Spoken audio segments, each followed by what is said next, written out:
He's dynamic, he's extremely helpful, and he's really a great example of a Toastmaster and someone we can all learn from. And I think we're going to do that again tonight. So please help me welcome Gord, SpeechWriting versus SpeechCraft, SpeechWriting versus SpeechCraft, Gord.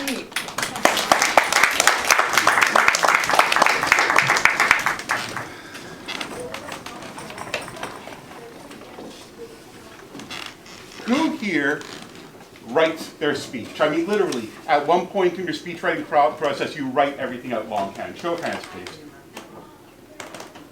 It's interesting how many people tend to do that, you know? I'm always a little bit confused by it. So if I understand correctly then, that means you get an idea for a speech, you develop it a little bit, you sit down, you write it out, you read through it a few times, you edit it, you say it out loud a couple of times, you probably edit it some more, and then when you rehearse, you've got the written out speech in front of you, and you go over it and you try to commit it to memory. Is that what most people tend to do?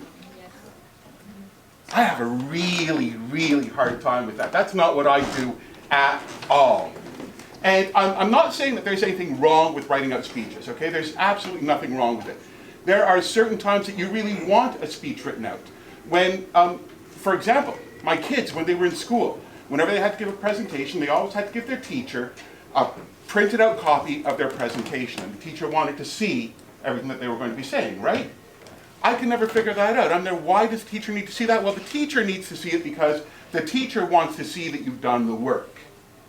I kept on thinking the teacher could pay attention to your presentation and know if you had done the work. But still, this teacher wants to see that.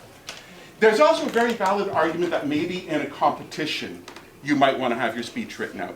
Especially when you're competing at a contest where you've gotten to the higher levels and you've given your speech so many times now that you've found the perfect mix of words all the way through.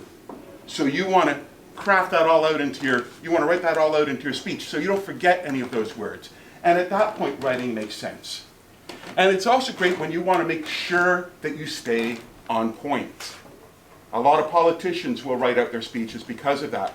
You know, so if you think about some of the great political speakers of the time, our Churchills, our Abraham Lincolns, our Bill Clintons, or our George W. Bushes. Why do people laugh when I say... W was a really great speaker in a lot of ways, but it wasn't because of the written speech. He could stand there in front of the teleprompter and read the speech off as well as anyone. But what would W do? He'd get that little glint in his eye sometimes, right? You could see him. He'd look away from the teleprompter, get this little smirk, and you knew he was going off script. And the writers knew that he was going off script. And this is where the gold happened. This is where the best things happened when W was speaking. Because those would be the news clips and the sound clips that would be played the next day. This is when you got to see the real person when W went off script. And that's why I don't write my speeches. I craft my speeches. It's a little bit different. I want to see the magic happen. I don't want to have a series of words memorized that I'm just going to recite out. I want to know what I'm going to talk about, and I'm going to talk about it. So why do so many Toastmasters write their speeches out? Well, I actually started to think after a while that maybe it was because Toastmasters was telling us to write our speeches. Well, let's take a look at what the presentation here actually says. And you tell me if it says here anywhere that you're supposed to write your speech. It starts off with the organization method. Tell them what you're going to tell them, and then tell them what you told them. Now, I honestly don't care for that particular phrasing too much, but I understand what they're trying to do. First of all, it's easy to remember. Secondly, they're telling you that there's going to be an introduction, a body, and a conclusion. Introduction, tell them what you're going to tell them. Madam Toastmaster, fellow Toastmasters, and most welcome guests. Tonight I want to speak to you about whatever. We all hear speeches start that way all the time. And then you tell people about whatever. And then you tell them what you told them by saying, and in conclusion, I would like to tell you, and you're telling them again. It gets the information across, it gets the speech done, and people get pretty good at doing these types of things. But maybe at times it's missing that little bit of extra essence that's you. When you get a little bit further out here, though, Toastmasters does talk about an outline. And this is the part that is so right. This is the part that's important. What do they say for filling out the outline? List your key points. Arrange them in order. Expand upon these points. You know what that is? That's the body. That's what you're talking about. What are the last two things that they say? Develop an introduction and develop a conclusion. So when you develop a speech, when you craft a speech, you don't start, Mr. Toastmaster, fellow Toastmasters, and most welcome guests. No, you need to start with the body. You need to start with the essence of what you're going to be talking about. You need to start with that one main idea that you want to convey to people. Now, this particular presentation does actually get into mind maps after that, but I got to tell you, this is probably the most confusing version of a mind map I've ever seen in my life, and I really have no idea what to make of it. But let's not worry about that right now, okay? Because in conclusion, on this presentation, they do hit the main points of reminding you to start with the body, and that's what's so important. So how do I make my speeches then? What do I do that avoids me actually writing them all out? It all starts with an idea. Just one. That's all that you need to start the whole crafting process, is a single idea, the big picture of what you want to tell people. And I think everyone, even when you're writing out your speeches, that's where you start, right? But what happens when you start writing things out? You start getting into it, you start developing it. You have all these other ideas firing at you, right? If you try to write all those down, you lose track of it too quickly. So this is what I do instead. I start with a single piece of paper. And on that paper, I write my one idea. That's my big thing. I then start taking a whole bunch of other pieces of paper, and I write out all the other ideas. As they're firing at me, I'm writing them down, I'm getting them out as quickly as I can so I don't forget any of them. Get all those ideas out as quickly as you possibly can. Sometimes you're going to see that maybe you're going to have several ideas that can relate to one idea. Put those little subnotes on here as well. Really get all that information out onto those little pieces of paper. And that's where I start. I then take those pieces of paper and I spread them out onto my dining room table, my office floor, wherever it might be that I'm working. And I step back and I take a look at everything. And I look for the thread. I look at all these pieces of pictures and say, what is the common thread that joins all of these things together? How can I make this all make sense to people the same way that it makes sense to me? Now, while you're doing that, you're probably going to see that some little pieces of paper that you have, they don't fit in there. You can't run the thread through. That's fine. Push them off to the side. You don't need them. One of the hardest things that I've had to learn how to do was how to prune, how to cut, how to get away all the extra from my speeches to leave only the essence behind. And that's what you want to do when you're looking for the common thread. You know what you have here now, right? Oh, hang on, I forgot about this animation. That's right. Bring everything together, spread it all out. Common thread. Right. By the way, you should really know all these things, and I'll get to that thing later, how I messed up here. What I do with all these pieces of paper is I rearrange them all, okay? In the middle, I put whatever I've decided my title will be. And this ultimately is the one big idea that I want to get across. I then put the other ideas out to the side and any ideas that link to them, all the way around the perimeter. And again, I have my little discard pile down over here of the ideas that just didn't fit. That makes some sense to you guys? I'm getting all the essence down for everything. At this point is when you have your body of your speech. You have everything that you want to talk about right there. What is this? This is your outline. That is your outline right here. And when I mentioned common thread before, well, what are you missing in this outline? You're missing your introduction and your conclusion, and the squeaky floor. You're missing your introduction and your conclusion. Take that thread, seed it in your introduction.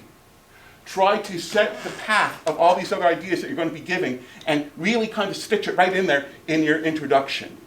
Weave the thread all the way through, and then you bring it out again in your conclusion. When you've run that thread all the way from the introduction, all the way through your path, all the way down to your conclusion, and you tie everything up, and you put a bow on it, and you give it to people, there is your entire presentation. I've never written anything down. I've written down a series of words on all these scraps of paper, but I have not written out the entire presentation. What this really lets me do is it lets me be fluid. It lets me adjust. It lets me adapt to things on the fly. If I forget something, unless I'm relying on a computer animation, chances are I can just go ahead and fudge my way through it. It's going to be just fine. people won't necessarily notice that I've left out that other little bit if I've forgotten something. But when you're relying on every single word that you've memorized and you forget something, then you're lost. This is what that helps to avoid. Let's go back to this little arrangement of papers though, because what's interesting about this, when you look at how I have it distributed this way, this is almost a mind map. Now forget the thing that the Toastmasters was showing you before, because this is the best picture I've ever seen that describes what a mind map is, because it's a mind map on how to make a mind map. This is from a website called learningfundamentals.com. You guys probably should check it out, or I can send you a copy of the picture. It's fantastic. How do you mind map? Well, you start with a central image. Use the first image that jumps to mind. Make it simple, colorful, and fun. That will make it memorable to you. Use lots of colors when you make a mind map. And you do that by using pencils and highlighters and thick and thin markers, all kinds of things like that. But why do you use colors? Because it separates out the ideas. You can highlight similar ideas. It makes it more interesting and it makes it more fun. You can remember what the mind map looks like when you've walked away from it. And you always know where you are in the mind map because of those pictures and the colors and the shape and everything else. Curve your branches as you go along, because straight lines are boring and this is more interesting for your brain. Let the lines go from thick to thin, because then it shows you the importance of each issue as you go along. And again, helps you better understand everything. You draw pictures as much as possible. And I know it sounds silly, but crazy, exaggerated images work best. The more absurd you can make it in your mind on that paper, the easier you're going to remember what it is. So use pictures, because it doesn't need to be a work of art, and our minds think in pictures. If I say to you guys, don't picture a monkey, what are y'all thinking of right now? A monkey. Pictures are worth 1,000 words, so let the picture convey the 1,000 words to you, and you choose a few words and give it out to your audience. So use lots of pictures. Now, people who are really into it do advocate the use of paper. I go either way. I actually prefer using computers myself because I am a lousy artist, but that's only part of it. Like I say, it doesn't need to be a work of art. For me, I like using computers. I use an app called Simple Mind. Okay, that's available for the iPad and for iPhones. And Simple Mind is great because it's entirely portable. I can always work on it whenever I want to, and I always have it readily available. So that's why I like computers for that. You guys might remember from a few years ago, I gave a speech on shopping during the Christmas season. That was my speech right there. Maybe you'll recall my 5 tips to a better PowerPoint. That's the entire presentation. Or how about the one that I gave not too long ago when I talked about, last year during the human speech competition, I talked about getting my vasectomy, the big V. Yeah, some of you missed it. That is my entire presentation written out in this mind map. I have everything that I need here. I can look at this mind map for 2 minutes, and I'm ready to give this presentation again. That's the real benefit of mind maps. If you have everything written out, you're going to have to read through it a few times, and can you really remember it? I remember the picture, so I'm able to carry on. This is an hour-long seminar on leadership. Looks rather confusing, right? It's not so bad, because sometimes I just keep a copy of my mind map up here in front with me. So when I'm giving this leadership seminar, I can go off to the side of my lectern and I can take a glance at it and try to remember where I am. This was a presentation I gave for Caroline's organization group on the elusive skill of public speaking. 45 minutes long in that one thing. And this is my presentation tonight. You can see how I went through the whole thing, asking who writes out their speeches. I talked about the schools, and is it not the Toastmaster way? Yes, it is. I talked about how the bad aspects, how, actually I didn't talk about that. But did you guys notice? No, because it's okay. I carried on with the good stuff. I talked about how it kept you on point, and actually that's an old picture too, so that's part of the issue. I talked about how it kept you on point. I talked about W. Bush, and I know that right now, I am right up here talking about mind maps. When you go through everything this way, it really keeps you on track. And you'll notice that the very last thing that I have up here is about wrapping it up. By the way, this actually follows the colors of the rainbow over here, so that's how I know where I am. I'm at the blue, I'm at the end. I'm talking about wrapping things up. I'm going to go over the things I covered. I'm going to discuss some of the benefits of mind maps. I'm going to discuss some of the benefits of not writing out your speech. And by the end of it, with a proper conclusion, you guys could just kind of know that I've reached a logical end with things. I don't have to say those words in conclusion because you know I've brought everything together. You know that I've tied up those loose strings. And you know that hopefully I'm giving you this gift of a different way to craft your speeches. I'm your Toastmaster.